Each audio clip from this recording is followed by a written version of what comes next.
तो हम हीरा के खान में जाकर के भी कोयला ही प्राप्ति कर सकते हैं, हीरा प्राप्ति नहीं कर सकते। क्योंकि भगवान हमारे पर जब कृपा करते हैं तो संत का मिलन होता है। आपने कई बार सुना है और सुनाते भी है। और हनुमान जी जब लंका में प्रवेश करते हैं, विभीषण कहते हैं कि अब मोए भा भरोसा हनुमंता, बिनु हरि कृपा मिले नहीं। बिना भगवान की कृपा, बिना भगवान की दया हमें संतों की प्राप्ति नहीं होती है। और जब संतों की प्राप्ति होती है तो कहीं ना कहीं भगवान से मिलने का रास्ता मिल जाता है। संत हमें क्या बताते हैं कि संसार के रास्ता नहीं बताते हैं कि तुम्हें कैसे कमाना, कैसे पेट भरना, ये तो कोई भी कर सकता है। एक जीव जंतु भी अपने पेट को पालता है, जीव जंतु भी अपने बच्चों को पालता है, बच्चों के प्रति मोह ममता होता है। पर साधु संतों के पास आओगे आपको अलग ही रास्ता बताता। कहते हैं साधु संत तुझे समझावे, आगम पंथ का रास्ता बता। इस संसार के रास्ते में सिलाई सीखना है तो सिलाई वाले टेलर के पास जाओगे तो सिलाई सीख जाओगे, मैकेनिक सीखना है तो मैकेनिक वाले के पास जाओगे, सीख जाओगे, किसानी सीखना है तो किसानी के पास जाओगे, सीख जाओगे, व्यापार सीखना है तो व्यापारी के पास रहोगे, सीख जाओगे, नेतागिरी करना है तो नेतागिरी के पास कुछ दिन रहोगे तो सीख जाओगे।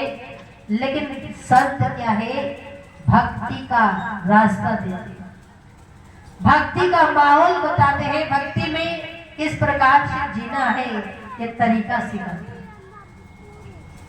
क्योंकि आप सब जानते हैं भगवान ने जन्म देने का काम भगवान ने अपने हाथ में रखा और जन्म को वापस लेने का काम भी भगवान ने अपने हाथ में।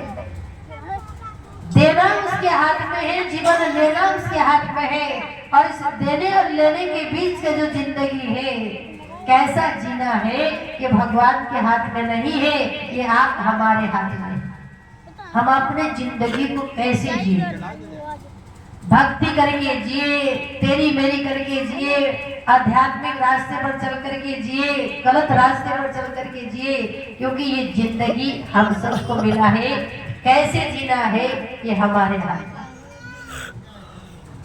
पर हमारा ये दरबार क्या सिखाता है, जीने का कला सिखाते हैं और हमें अंदर भाव जगाते हैं।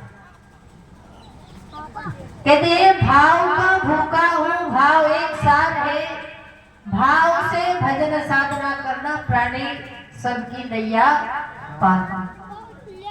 भाव से भजन करोगे, भाव से साधना करोगे, भाव से भगवान की भक्ति करोगे, भाव से आध्यात्मिक रास्ते पर चलोगे तो हमारी आपकी नैया पार होने से कोई रोक नहीं सकता। पर भाव हमारा कहीं ना कहीं संसार से जुड़ा है, आसक्ति जुड़ा है। आज आसक्ति के कारण ही इंसान दुखी है। इस संसार में हम आते हैं, एक कोरा कागज बनकर के आते हैं और इस संसार में आने के बाद हम उस कोरे कागज में क्या ले जाते हैं पता नहीं चलता। कोरा कागज की बात आती है।